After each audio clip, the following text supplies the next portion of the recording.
So we are so close, y'all. How exciting is this? We are about to finish the first full picture in my Johanna Basford's 2022 weekly coloring planner.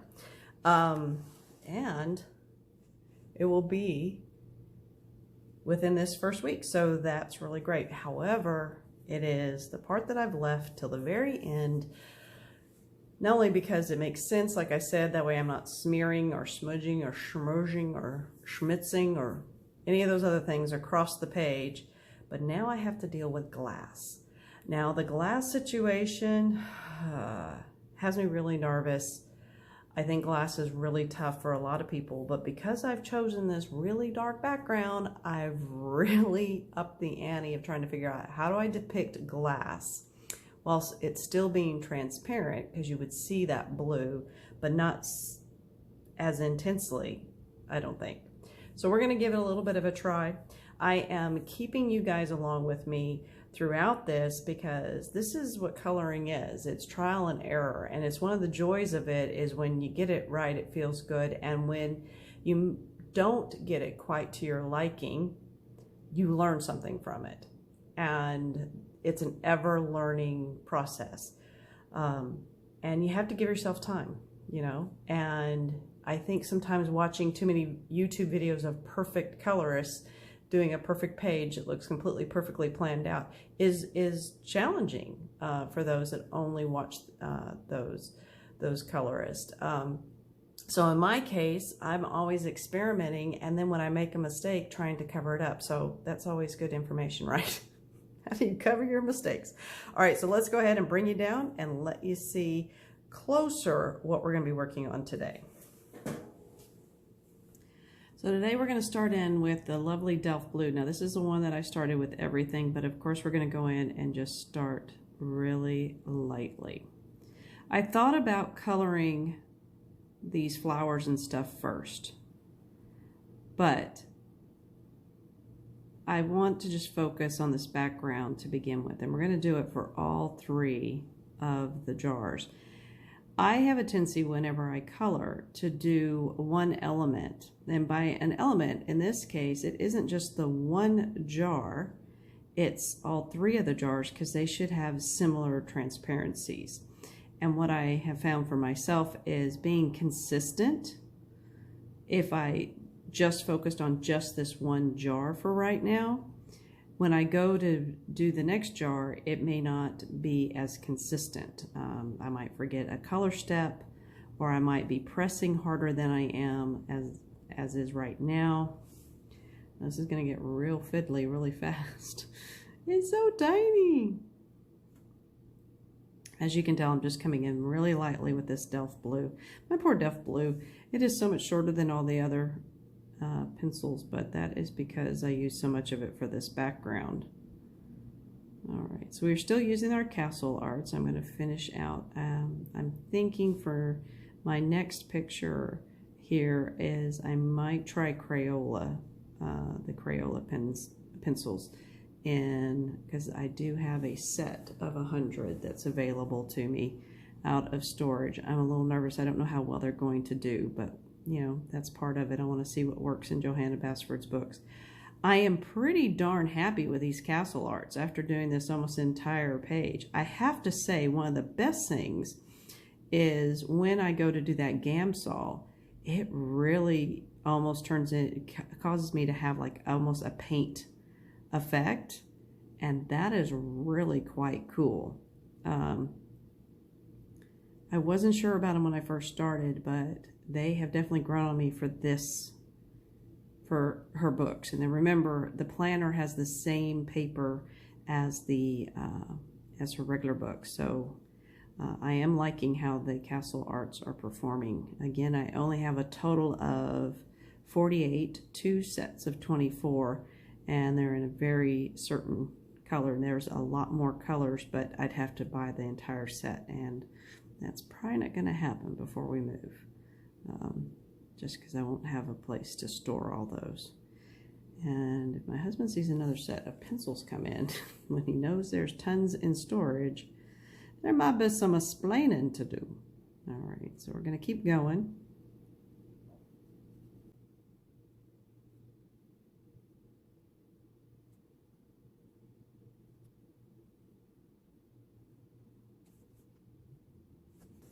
So now I'm bringing in this ultramarine, and we're just going to do another light layer.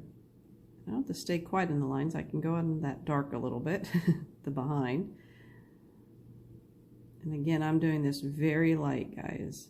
I want to be able to really control how light or dark these backgrounds are going to be. And if I start pushing hard now, I'm not going to be able to do that.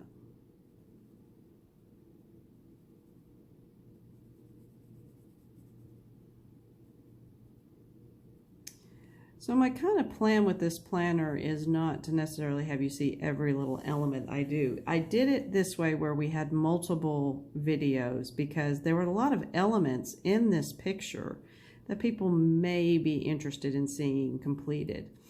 It also was a good way for me to kind of warm up and kind of get used to filming again, getting back into that habit. I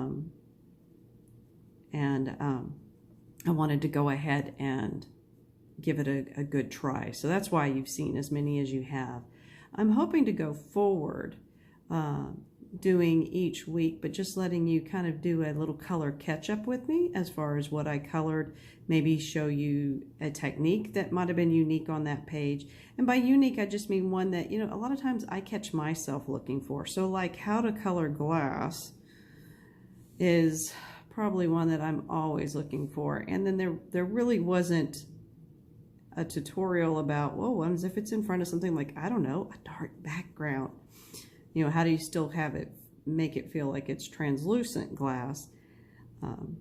I had thought about cheating on these, and if you're doing it and don't want to do glass, I actually was thinking, if you think about vases or pots or pottery, these could have been pieces of pottery that were solid white, green, whatever is the background, and just jars, beautiful jars, not necessarily things living inside the jars. So that's a way to look at it. And now that I'm doing this, I'm thinking that's probably how I should have done it. It would have been a lot easier. But we're going to give this a chance. And, you know, if it doesn't look fantastic, then I'll learn something from it.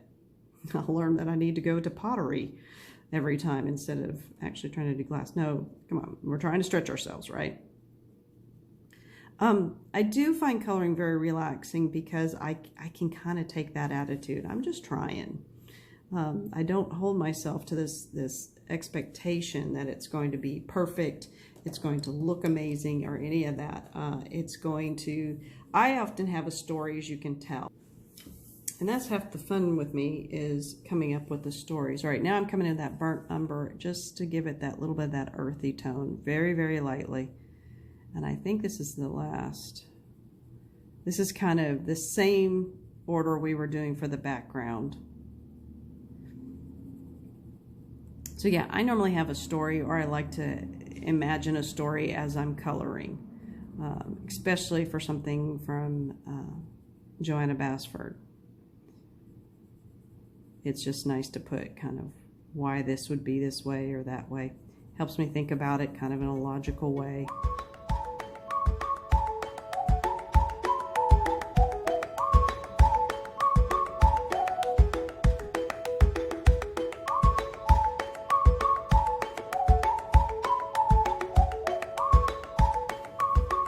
Poor Davy's gray is going to be pretty tired too by the end of this. So I didn't go in with black, as you noticed, at this point. Again, trying to keep it light. It's still pretty light back there. So I just want it a little bit lighter. I don't know. We'll have to see. I'm now like thinking I should just color them in. But that's what happens. We double and triple guess ourselves.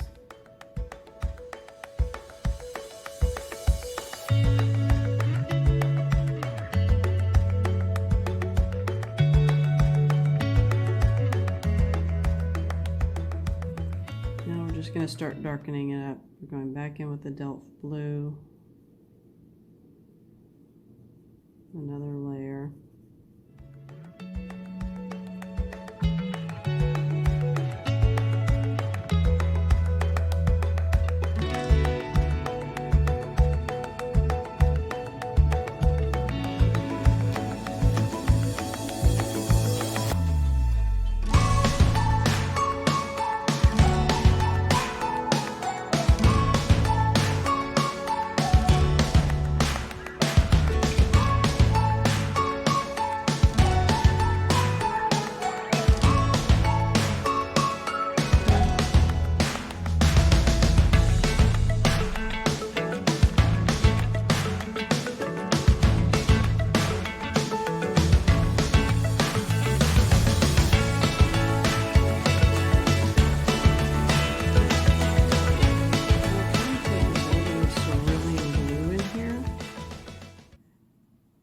again, this is the one that kind of picks up some of the bluey gray colors really nicely.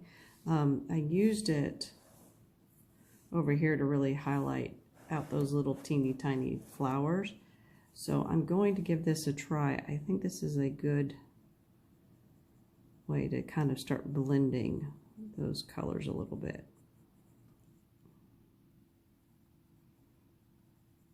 I'm not sure if I'm going to be able to get in here in Gamsol. I was wondering about that.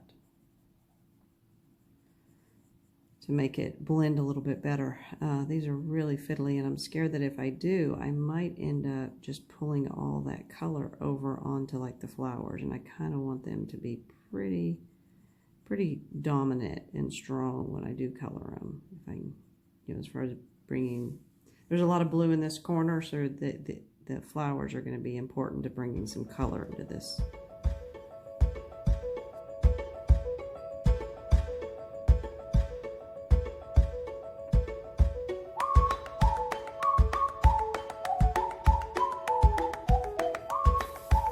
I think I'm going to leave it for now. What I want to do is start working on these little lights up here and then the individual, and then kind of see how it's working with that background. Okay, I say that, but now I want to go in. I want it to be a little bit more of that browny gray color. Let me see if I can do this. Come in with this burnt umber a little bit and just lightly. I feel like it's a little too blue. I don't want it as dark as that background is.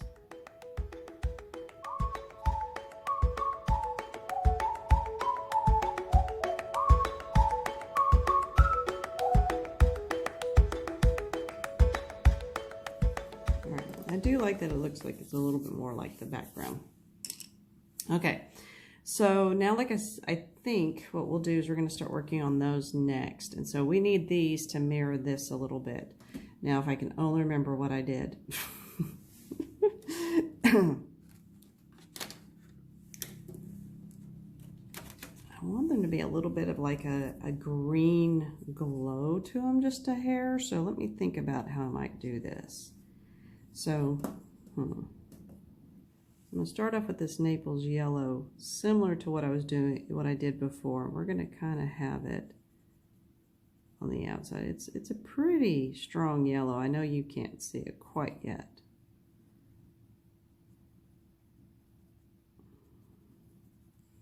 But the idea is there's lights coming off of these little heart vines.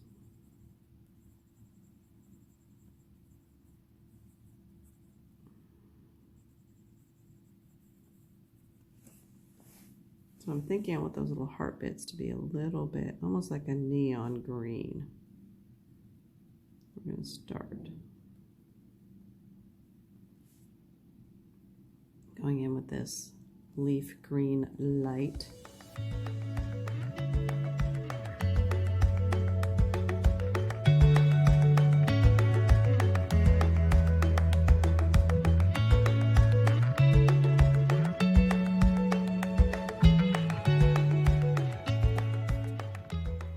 My favorite golden yellow now.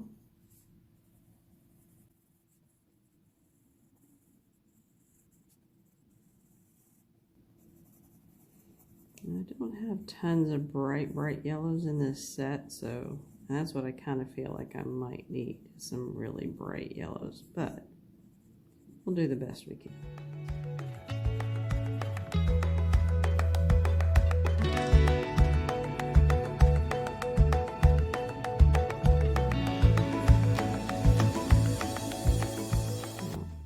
I'm going to leave those for just a moment, and then I want to go ahead and get these corks done. I'll start in with the corks.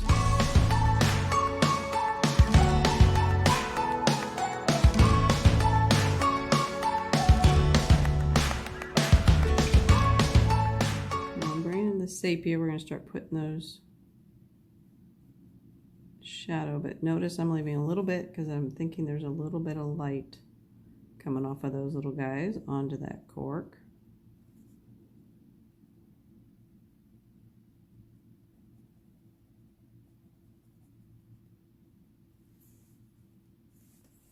Now bring in more shadows with the burnt umber.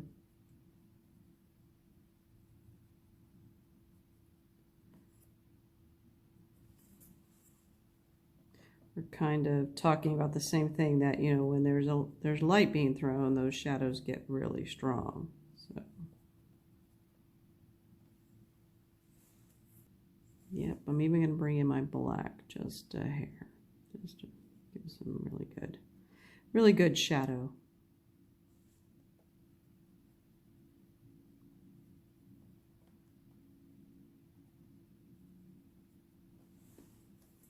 Bring back in that Naples Yellow, hit some of those highlights, kind of do a little bit of blending into the cork, just a little bit. And the burnt sienna around the seal. Would be a little bit different than the cork itself, but maybe it's reflecting a little bit of that. And then we're going to have a... Alright, so I started doing this and realized I didn't film that, but here we go. We're still continuing on. So as you can tell, I went and got some Gamsol, and I'm trying to get it into these corners without moving it too much, because as you're melting this using the Gamsol, you're picking up the pigment. You're picking up the blues, the browns, all the ones that all those layers. And if I smear across this little flower, he's going to disappear. So this isn't really pretty to show you, but somehow I got shavings in my Gamsol. But I keep a little cotton ball in my Gamsol jar, and I only put a little bit of Gamsol in there, and it lasts forever, unless you get a bunch of schmutz in it, like I did. Anyway, but it helps rub off that color that might be on my paintbrush, so that I don't get too much and then start moving it around. When I did this over here, you really could see it move around, and it did, and it works like paint, but in this case I don't want to cover those flowers. I haven't colored them yet, and I do want them to be as bright as possible when I do, because this is a pretty dark picture and we need little pops of color that you can see. So it's a bit fiddly, but I think it does make it look a little bit better. And it gets me more of that earthy blue that I want, that it peeks out the browns and the gray that I put in there, which is more like what the back of the shelving unit is painted. This is also why I like that little chip head, because I can just use that very, very, very tiny little side tip. I can get in there. And it doesn't take tons of Gamsol. I mean, I just keep wetting the tip of it, wipe it off on that little cotton ball that's already saturated in there, and it moves that color all around.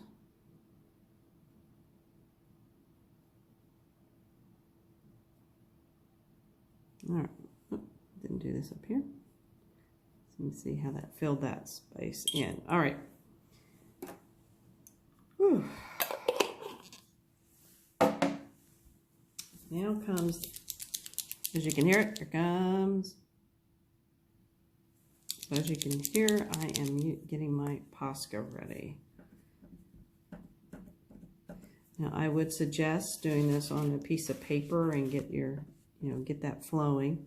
So what I'm going to just try here, I just want to see what it's going to look like if I try to give some, really brightness to these little guys. And I am using the smallest Posca that I can. Remember what I said about we have to let it dry.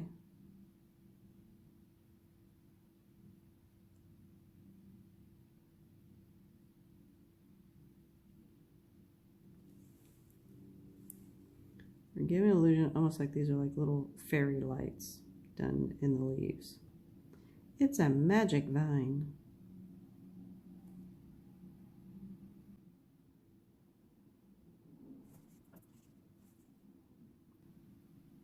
Trying to get some of those harsh black lines kind of out of there.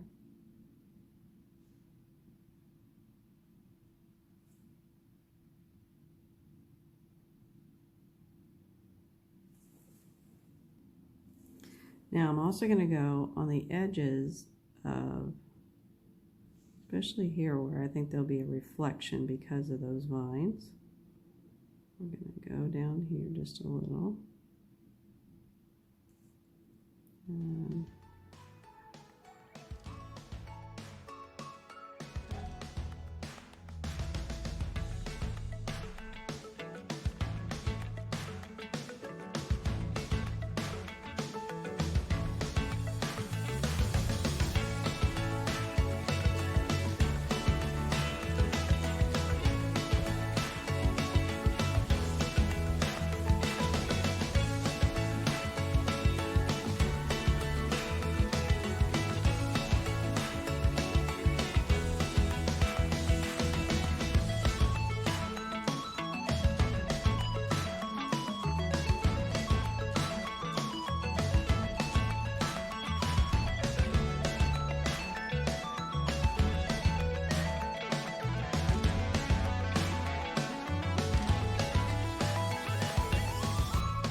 I was happy with this one.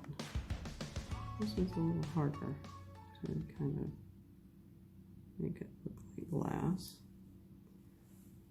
But we're gonna, let's see. This one's doing okay. Might have a little bit.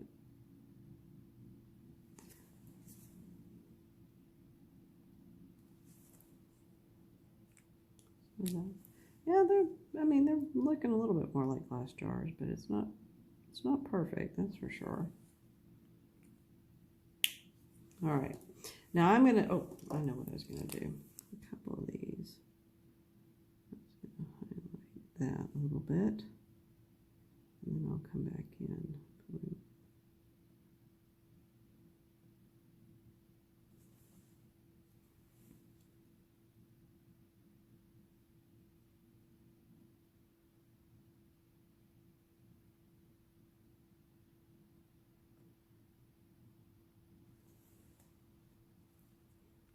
Alright, so I'm going to let that dry really well and then see what else I want to do to kind of sparkle that up. I'm not as happy with the lights as I thought I was going to be, but I think it's because I don't have, like, other than the black around each one of the leaves, I'm not really getting a good dispersion. This glows more than these guys seem to, so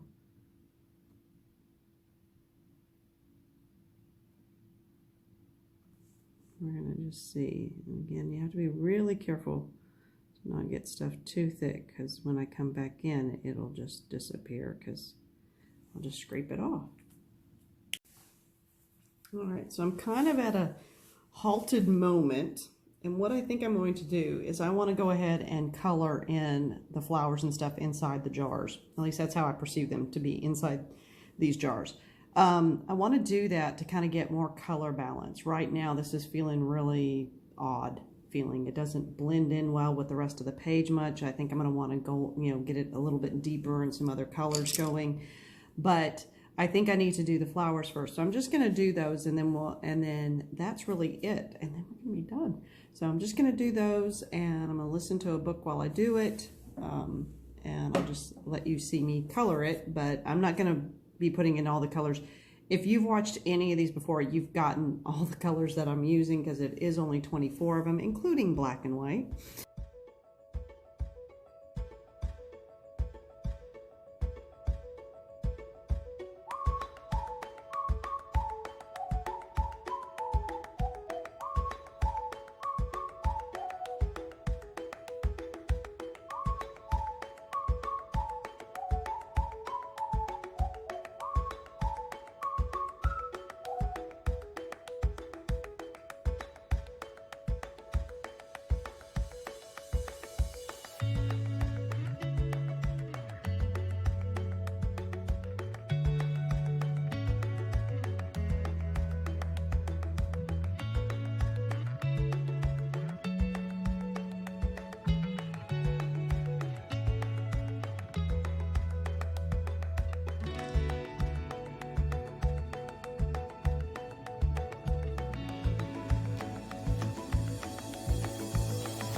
as you may have noticed, I did some just doing the little Posca white around some of these black lines, and that is just to dull them down so that then I can come back over with color,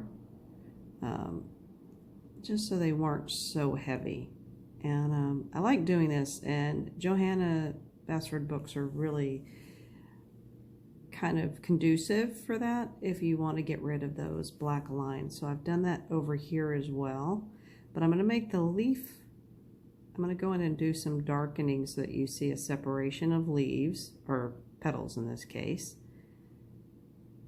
because it kind of whited all of them because it was so tiny. Again, the bigger version of this in the World of Flowers would probably be a tad bit easier. But that's what I'm going to just go around. And remember what I said, I'm very light. I was also very thin with my Posca, you know, not making it too thick. Otherwise I would just pull all this off. But if we look here at this flower compared to this flower, because this still has the black lines around it, this just seems a little bit more natural looking, if there is such a thing with such a whimsical page.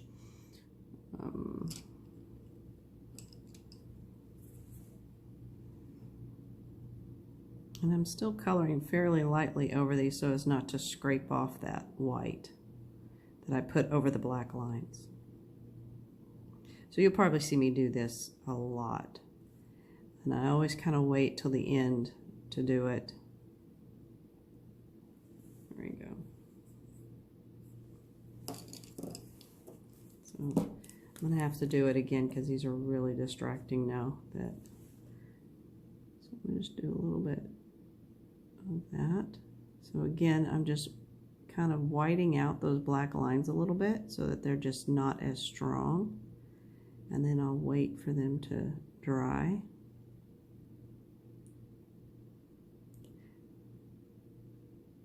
I like when you have such dark colors that you don't have to do things like that, but in this case we're having very light colors. And I'm going to do a couple here, kind of trying to get rid of those black lines. Doesn't have to be all of them, just it just helps with putting highlights.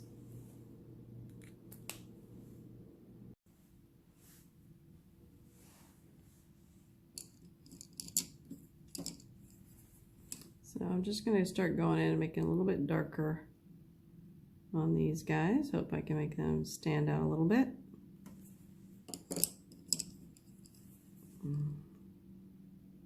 These are so tiny, people. It's miniature coloring.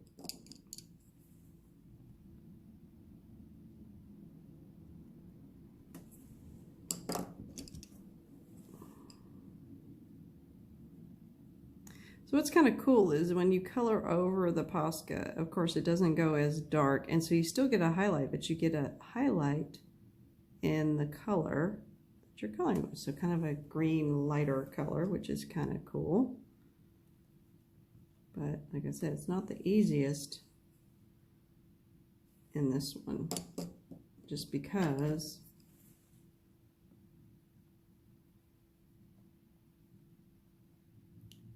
they're so small. This reminds me of a lily, a water lily. Okay. Now I'm going to take my lightest blue that I have and just gently go over a few of these so they're not quite so white. They kind of, but yet you can still see the difference.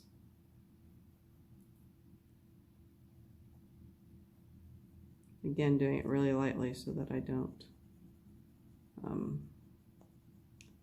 scrape off the Posca. The Posca.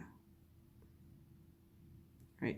I'm really not liking these colors, so I'm going to take in some of this burnt sienna and kind of do the edges. So when we did these, I like this golden glow a little bit more, so we're going to try to get these a little bit more like that. This is just a little too bright, so I'm just going to do those little burnt sienna around the edges and start getting that golden look a little bit more, similar to what we did over here on the other side. Just almost fluorescence, which is kind of a neat way to have it done, but, you know, or to do it, but that doesn't work with the overall picture, I don't think. So I want to warm it up just a hair. And then I need to do the sand or the dirt in the bottom of the jars, because I just now noticed I hadn't done that.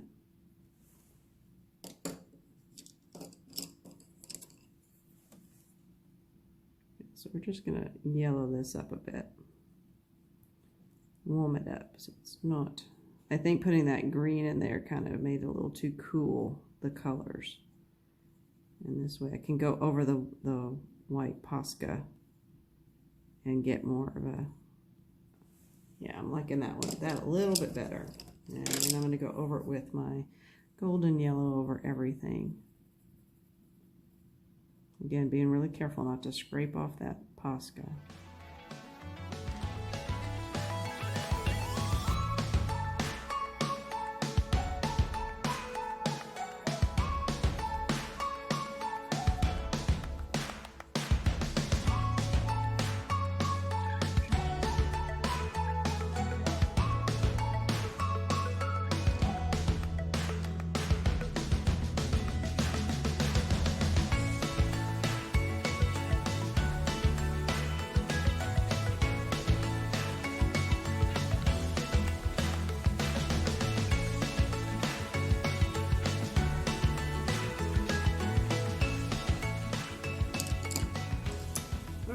I think, oh, but you know what else? I have to do this last little bit, and that is coloring in all of the frame.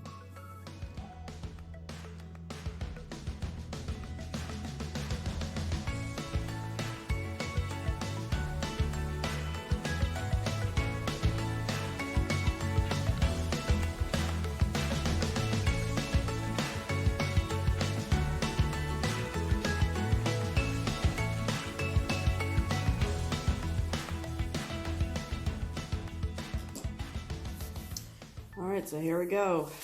Look at the whole picture. I think it's actually done. Oh. Well, there it is. I will take a picture of it.